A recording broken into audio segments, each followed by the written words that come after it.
నమస్కారం. ఆగమైంది మహిళా బిల్లా, మహిళా ఆత్మగౌరవమా, లేకుంటే డిలిమిటేషన్ బిల్లా? ఈ రెండు వేరు చేయకపోతే అవసరమైన పరిజ్ఞానం లభించదు మనకి. ఎందుకంటే ఈ రెండు వేరు పెండ బెల్లం ఈ మాట అన్నాను. పార్లమెంట్లో కొంచెం మనకు శాండ్విచ్ అని అన్పార్లమెంటరీ కాకుండా పార్లమెంటరీ. మరి పెండా బెల్లం అనేది కూడా అన్పార్లమెంటరీ ఏం కాదు కానీ చెప్తున్నాను. నేను అంటున్నాను, పెండా బెల్లం కలిపితే పెండా పనికి రాకుండా పోతుంది, బెల్లం పనికి రాకుండా పోతుంది. కాకపోతే ఒక్కోసారి ఆ రెండు కలిపితే కూడా పనికి వస్తాయి. మనకు పురుగు నిరోధక మందులను తయారు చేసే దానిలో ఈ రెండు కలుపుతున్నారు, చూస్తున్నాం. తవుడు, బెల్లం, పెండ కలిపి జీవామృతం తయారు చేస్తున్నారు కదా. అట్లాంటి జీవామృతం తయారు చేయబోయి అడ్డంగా దొరికిపోయింది బీజేపీ. ఇప్పుడు బీజేపీ చేసిన మంచి పని కాదా మరి? మహిళా బిల్లు, అట్లాగే మహిళలకు రిజర్వేషన్లు 2024లో 29లో అమలు చేద్దామని బిల్లు పెట్టడం తప్ప అంటే తప్పేం కాదు. కానీ డిలిమిటేషన్ బిల్లును మహిళా బిల్లు అనే దాన్ని కలిపి పెట్టడం వల్ల వచ్చే సమస్య. అవును, మహిళా బిల్లు ఇప్పుడు 2023లో పాస్ అయింది. దాన్ని ఏం చేయాలి? దాన్ని అమలు చేసే క్రమం వేగవంతం చేద్దాం అనుకున్నది. వేగవంతం చేద్దాం అనుకున్న ఫేర్ గేమ్ ఆడితే ఏం కాదు. ఎన్నికల సమయంలో ప్రతిపక్షాల మీద దుమారం రేగొట్టి వాళ్ళను నష్టం చేద్దాం అనుకొని, లాభమైతే బిల్లు పాస్ అయితే మా గొప్ప, పాస్ కాకపోతే ప్రతిపక్షాల తప్పు అనే నెపం ఇవ్వడానికి మాత్రమే ఈ బిల్లును ప్రవేశపెట్టి భంగపడుతున్నట్టు. ఎప్పుడు కూడా అధిక అహంకారంతో పోతే లాభం లేదు. నిజంగా 2019-24 మధ్యన అత్యద్భుతమైన మెజార్టీ ఉంది. 400 సీట్లకు పైగా మిత్రపక్షాలు, రహస్య స్నేహితులు అందరూ కలిసి ఉండేది కదా. అప్పుడు చేస్తే ఎవరు వద్దాంలే. అప్పుడేమో దానికి మెలికలు పెట్టి 2034 దాకా అమలు కాదనే దుర్మార్గ సూత్రీకరణ చేసి ఇచ్చాం, కానీ అప్పటిదాకా ఆగండి అని చెప్పి ఒక సామెత ఉంది కదా. ఒక అమ్మమ్మ మనవడిని అడిగిందట, బిడ్డ నువ్వు మరి ఉడకన్నం అయితే ఉంటావా, సద్దన్నం తింటావా, ఇవి అంతకుముందు సకినాలు తింటావా అన్నదట. అలా సకినాలు తింటా, సద్దన్నం తింటా, ఉడకన్నం మీద ఆగి తినిపోతా అమ్మమ్మ అన్నాడట. అట్లా ఆగుతా అని చెప్పి మనబడిలాగా వీళ్ళు ఏమన్నారు, వెంటనే సమస్య లేదు, వెంటనే చేసేయండి, 2024 చేసేయండి, 29 దాకేందుకు, 34 దాకేందుకు అన్నారు ప్రతిపక్షాలు. నిజమే కదా.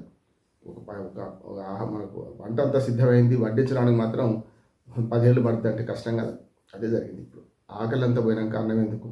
ఆకలికి ఔషధము, ఆకలికి అన్నము, వేదనకు ఔషధం అంట. కనుక అట్లా చేయాల్సిన పనిని చూడాలి. ఇప్పుడు ఇవాళ ఈ బిల్లు ఫెయిల్ అయింది అంటే దానికి కారణం ఎవరు అంటే ప్రధానంగా అధికార పక్షమే కారణం. సమయం సందర్భంగా కొన్ని పెట్టిన దాన్ని ఇంప్లిమెంట్ చేయలేకపోయింది. రెండు రకాలుగా మెజార్టీ లేదని తెలుసు, ప్రతిపక్షాలు ఒప్పించే క్రమంలో వాళ్ళని కనీసం సంప్రదింపులు సరిగ్గా చేయలేదు, పెట్టిన సమయం తప్పు, సందర్భం అంతకంటే తప్పు, చివరికి ఫెయిల్ అవుతారని తెలిసి కూడా కొన్ని విషయాలు బిల్లులో పెట్టకపోవడం కూడా తప్పంటున్నాడు. మహిళా బిల్లు మళ్ళీ పెట్టాల్సిన అవసరం లేదు. ఒకసారి మా చెల్లికి మళ్ళీ పెళ్ళి అని ఒక జోకులాగా అయిపోయింది అది. అందుకని అంతకుముందే ఆల్రెడీ మహిళా బిల్లు పాస్ అయితే నోటిఫికేషన్ ఇవ్వడానికి ఇన్నేళ్ళు ఎందుకు పట్టింది, 2 ఏళ్ళు ఎందుకు పట్టింది నోటిఫికేషన్ వాళ్ళకి ఇచ్చింది. నేను కాక మొన్న ఇచ్చి ఇప్పుడు ఈ మహిళా బిల్లులో దీన్ని కలపడం వల్ల ఏమైందంటే 131 రాజ్యాంగ సవరణ చేసే క్రమంలో వేగవంతంగా చేయదలుచుకుంటే వాళ్ళ పేరు మీద కాకుండా ఇవాళ మనం డిలిమిటేషన్ అనేది చాలా దూరంగా ఉన్నది. 2027 మార్చి తర్వాత జనాభా లెక్కలు వస్తే ఆ తర్వాత మనం చేస్తే 2029కి మహిళలకు ఇవ్వలేం. కనుక ఆ కారణం చెప్పండి కాదు, మొదలు డిలిమిటేషన్ ప్రక్రియను సరిగ్గా వివరించడంలో ఫెయిల్ అయింది. మొదలు చట్టంలో పెట్టేటప్పుడే అది జనాభా ప్రాతిపదికన పెడతారు. మీరు 2011 జనాభా లెక్కలు తీసుకుంటా అంటారు, అప్పటి నుంచి అమలు చేస్తూ అంటారు, దాన్ని చేస్తూ అంటారు అనుకుంటూ మీరు చెప్పిన 50% సూత్రం ఎక్కడ చట్టంలో పెట్టకపోవడం తప్పు కాదు. ఆ 50% సూత్రం చట్టంలో పెట్టకపోవడం వచ్చి తప్పు. చివరి నిమిషంలో మీరు 1 గంట ఆగండి, ఇప్పుడే రెడీ ఉంది ప్రతిపాదన అంటే మీరు బిల్లు మద్దతిస్తారా లేదా అని ప్రతిపక్షాన్ని బ్లాక్మెయిల్ చేస్తే తప్పు కదా. నిజంగా చెప్పానంటే ఎవరైనా తలకాయ మీద మెదడున్నాడు ఎవరైనా కూడా ఈ 50% ప్రతిపాదనకు ఒప్పుకుంటారు. నేను వచ్చే ప్రమాదాన్ని కూడా చెప్తున్నాను. ఇప్పుడు వచ్చే ప్రమాదాన్ని కూడా నేను సూచిస్తున్నాను.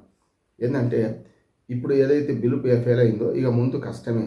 దక్షిణాదికి అన్యాయం జరగక తథ్యం మానదు, తథ్యం అంటున్నాను. ఎందుకంటే ఉత్తరాది వాడికి మేల్కొనలే వరకు ఉత్తరాది పార్టీలు కూడా మీరు అంటున్న బీజేపీ లాంటి ఉత్తరాది పార్టీ కూడా ఇవాళ మంచి చెడు దక్షిణాదికి అన్యాయం చేస్తే మాకు పుట్టగతులు ఉండవని చెప్పి, దక్షిణాదిలో పెద్ద బలమేం లేదు, వాళ్ళ ఆంధ్రప్రదేశ్లో పెద్ద బలమేం లేదు, తమిళనాడు కేరళ అసలు బలం లేదు బీజేపీకి. ఇక బీజేపీ తోక పార్టీగా ఆంధ్రప్రదేశ్లో కానీ పుదుచ్చేరిలో కానీ తమిళనాడులో ఉంటున్నా కూడా పెద్దగా వచ్చే మినహాయింపు ఏం లేదు. సరే, ప్రధాన ప్రతిపక్షం కాంగ్రెస్ను బీజేపీ కొట్లాడుతుంది కర్ణాటకలో, తెలంగాణలో సొంత బలం కొంటున్న అధికారంకి వచ్చేంత బలం లేకుండా పోయింది. ఇవన్నీ చూస్తే దక్షిణాదిలో పెద్దగా బీజేపీకి అవసరం లేదు. అయినా సరే దక్షిణాది రాష్ట్రాలలో ఈ సీటు దక్కకుండా ఒక ఏర్పాటు అమికబుల్ సెటిల్మెంట్ చేస్తానని ఒక ఏర్పాటు చేస్తానని దాన్ని ఆహ్వానిద్దామా అంగీకరిద్దామా వద్దా అని అంటున్నాడు. చేయాలి కదా. అది విడిచిపెట్టి వీళ్ళు మిగతా అంటే ప్రతిపక్షాలు పట్టుకుపోయి మమ్మల్ని సంప్రదించలేదు, ఇవన్నీ కరెక్టే. కానీ దానికి పోయి అసలు ఎసురు తెచ్చుకున్నారు అంటున్నాను. 2027 తర్వాత జనాభా లెక్కల తర్వాత జరిగితే ఆ తర్వాత నిజంగానే డిలిమిటేషన్ బిల్లు పాస్ అయితే ఈ వెసులుబాటు ఉండదు. ఏ ప్రభుత్వం కూడా అంటే బీజేపీకి మరింత కక్ష కడుతుంది. నష్టమే ఉంది, ఎట్లా ఒక ఫెయిల్ చేసింది కదా. దక్షిణాది రాష్ట్రాలు ఎంపీలే కదా, మొత్తం అంతా కార్పులు అయింది. తెలంగాణలో 8 మంది, అట్లాగే మన తమిళనాడులో మొత్తం డిఎంకే సభ్యులందరూ కూడా కాంగ్రెస్ డిఎంకే సభ్యులు, కేరళలో 20కి 20 కాంగ్రెస్ డిఎంకే సభ్యులు, మన అక్కడ కూటమి సభ్యులు. ఇట్లా చూస్తే మీరు అందరూ వ్యతిరేకం చేయాలి. లెఫ్ట్ ఫ్రంట్ కూటమితో వ్యతిరేకం చేసింది కదా. ఇక చూపిస్తే నా తడాక్ అంటే ఏం చేస్తారంటున్నాను. నువ్వు నిజంగా అంబేద్కర్ రాసిన రాజ్యాంగం అనుకుంటే అంటే మన భారత రాజ్యాంగంలో ఏమున్నది, ఒక మనిషికి ఒక ఓటుకు విలువ అన్నది. అటువంటిప్పుడు రేపు పొద్దున డిలిమిటేషన్ బిల్లు మళ్ళీ పాస్ అయిన తర్వాత రేపు పొద్దున తప్పదు కదా, 2027 తర్వాత డిలిమిటేషన్ బిల్లు తప్పనిసరి డిలిమిటేషన్ చేయాల్సి వస్తుంది. అప్పుడు కనుక జనాభా ప్రతిపత్తి కనుక పోతే తప్పక దక్షిణాది రాష్ట్రాలకు న్యాయం జరుగుతుంది. అప్పుడు ఎవరు ఉత్తర భారతదేశం వాళ్ళు వినట్టుంటున్నారు. నిజంగా చెప్పాలంటే ఒక 7 రాష్ట్రాలకు జరిగే అన్యాయాన్ని సవరిస్తూ పెద్ద మనసుతో ఈ ఒక ఆలోచన మంచిది చేసింది, పెట్టిన పద్ధతి తప్పు అంటున్నాను. ఇవాళ నిజంగానే 2027 తర్వాత జనాభా లెక్కల తర్వాత చట్టంలో ఉన్నది ఇంప్లిమెంట్ చేస్తే, ఎలాంటి సవరణ చేయకుండా ఇంప్లిమెంట్ చేస్తే ఏం నష్టం జరుగుతుందంటే తెలంగాణలో 3 సీట్లు పోతాయి, ఆంధ్రప్రదేశ్లో 5 సీట్లు పోతాయి, తక్కువైతే ఇప్పుడున్న 543 తర్వాత పెంచుడు తర్వాత సంగతి. జనాభా ప్రతిపాదన చేస్తే 5 ఆంధ్రప్రదేశ్లో, తెలంగాణలో 3, తమిళనాడులో 9 పోతాయి, 8 నుంచి 9 పోతాయి. అట్లా కేరళలో దాదాపు 6 సీట్లు దాకా పోతాయి, అక్కడ 14 వెళ్తే 20లో 14 అవుతాయి. అట్లా కర్ణాటకలో ఒక 3-4 సీట్లు పోతాయి. పుదుచ్చేరి పోయేది ఒకటే సీటు ఉంది కనుక సమస్య లేదు. ఇట్లా చూసుకుంటే మీకు మొత్తం 5 రాష్ట్రాలు కలిసి దాదాపు 20 పైగా సీట్లు, 25 సీట్ల దాకా పోయే అవకాశం ఉంటుంది. అంటే ఇప్పటిదాకా 131 సీట్లున్న 132 సీట్లున్న ఇంక్లూడింగ్ అండమాన్ నికోబార్ కానీ అంతా 3 పక్కన పెడితే 129 సీట్లున్న దక్షిణ భారతదేశంలో 5 రాష్ట్రాలు దాదాపుగా 19 సీట్లు పోతాయి. అయిపోయింది, 19 మినిమం పోతాయి అంతకన్నా, అంటే దగ్గరికి వస్తున్నాయి. అంటే చూస్తే దీన్ని బట్టి అర్థమవుతుంది ఏంటంటే ఈ సీట్లు పోకుండా ఉండాలంటే మొన్నటి అమికేబుల్ సెటిల్మెంట్ మంచిది అంటున్నాను. కానీ దానికి అర్థం కాలేదా, లేకుంటే అర్థమై కూడా మా పట్టు నెగ్గాలంటే మా పట్టు నెగ్గాలని వాళ్ళే తప్పుడు బిల్లు ప్రవేశపెడితే ఇవి సవరణ మీరు 50% పెంచుతా అన్నది నిజంగా ఒక మంచి వైజ్మెన్ సూచన. అది కనుక చట్టంలో పెడితే ఒప్పుకుంటామని చేసుకుంటే దక్షిణాదికి నష్టం కాకుండా ఉండేది. కానీ దక్షిణాదికి నష్టమే ప్రకారంగా ప్రతిపక్షాలు వ్యవహరిస్తే మంచి చేద్దామనే ఉద్దేశంగా మొదలుపెట్టి దాన్ని బౌన్స్ చేసుకుంది మన బీజేపీ పార్టీ. దుర్మార్గమైంది. రేపొద్దున 2027 తర్వాత ఈ పరిస్థితులు ఉండవు. దక్షిణాదికి అన్యాయం పొంచి ఉన్నది. ఇప్పటికైనా ఏదో రూపంలో ఇద్దరు కలిసి చర్చ చేయాలి. ఖచ్చితంగా మనకు దక్షిణ భారతదేశానికి కాదు, ఇంకా కొన్ని ఒరిస్సా, పశ్చిమ బెంగాల్ కూడా నష్టమే. పశ్చిమ బెంగాల్ 42 సీట్లు ఉన్నాయి ఇప్పుడు పార్లమెంట్ సీట్లు. ఖచ్చితంగా 4 నుంచి 5 సీట్లు పోతాయి వాళ్ళకు. ఇటు పక్కన మనకు ఒరిస్సాలో 3 నుంచి 4 సీట్లు ఒరిస్సాలో పోతాయి. అంటే ఇవన్నీ కలిసి 30 సీట్లకు పైగా నష్టపోతాం కదా. తూర్పు దక్షిణ భారతదేశం నష్టపోకుండా ఉండాలంటే తప్పక ఈ బిల్లు ఆమోదం ముందాక్ష ఉండే, కానీ పొందలేదు దురదృష్టవశాత్తు. ఇప్పటికైనా రెండో ప్రయత్నంగానైనా సరే చేయడం మంచిది. 2027 జనవరి మార్చి తర్వాత మన జనాభా లెక్క తర్వాత డిలిమిటేషన్కి పోతే మాత్రం ఒక మనిషికి ఒక ఓటు అనేది రుజువవుతుంది.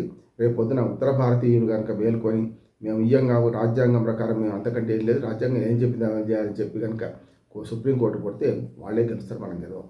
సమస్య వాళ్ళు వీళ్ళనేది సమస్యగా ఇవాళ ఉభయ కుశలోపరిగా ఉన్న 50% పెంచి దాన్ని ఎంత వీలైతే అంత తొందరగా రేపు 27 జనాభా లెక్కలు కాకముందే పెంచుకుంటే మంచిది. లేకపోతే ఖచ్చితంగా దక్షిణ తూర్పు భారతదేశం 2 రాష్ట్రాలు, దక్షిణ భారతదేశం 5 రాష్ట్రాలు నష్టపోయే అవకాశం ఉంది. దీన్ని గమనించి ఇప్పటికైనా సరే మళ్ళీ సమర్థింపు ద్వారా బీజేపీ అధికారంలో ముడిపెట్టాలి. మహిళా బిల్లుకు దీన్ని ముడిపెట్టద్దు, మోకాటికి బొడగుండుకు ముడిపెట్టొద్దు. సిరిదా వచ్చును అన్నట్టు వచ్చినప్పుడు మనం అడ్డుకున్నాం, మోకాలు అడ్డినాం. ఆ అడ్డిన దాన్ని మళ్ళీ వెనకగట్ట తీసుకోవాలని ప్రతిపక్షాలు ఆలోచన చేయాలి. ఈ మహిళా బిల్లుతో ముడిపెట్టకుండా మొదలు సీట్ల పెంపు అనేది జరిగితే ఆ తర్వాత ఆటోమేటిక్గా మహిళా బిల్లును అమలు చేయవచ్చు. అందులో 1/3 అవుతుంది. కనుక మీరు మహిళలకు సీటు పెంచాలంటే ఇవి పెంచక తప్పదని ఆ వరకు బ్లాక్మెయిల్ రాజకీయాలు చేయడం వల్ల వచ్చిన సమస్య ఇది. ఇది కాకుండా ఉండాలంటే తప్పక ఈ నష్టం ముందు జరగకుండా ఉండాలంటే ఏమైనా సరే డిలిమిటేషన్ బిల్లులు ఆమోదింపజేసుకోవాలి. అది 29 ఎన్నికల్లో అమలు అయ్యేటట్టు చూసినప్పుడు మాత్రమే సాధ్యమవుతుంది. నమస్కారం.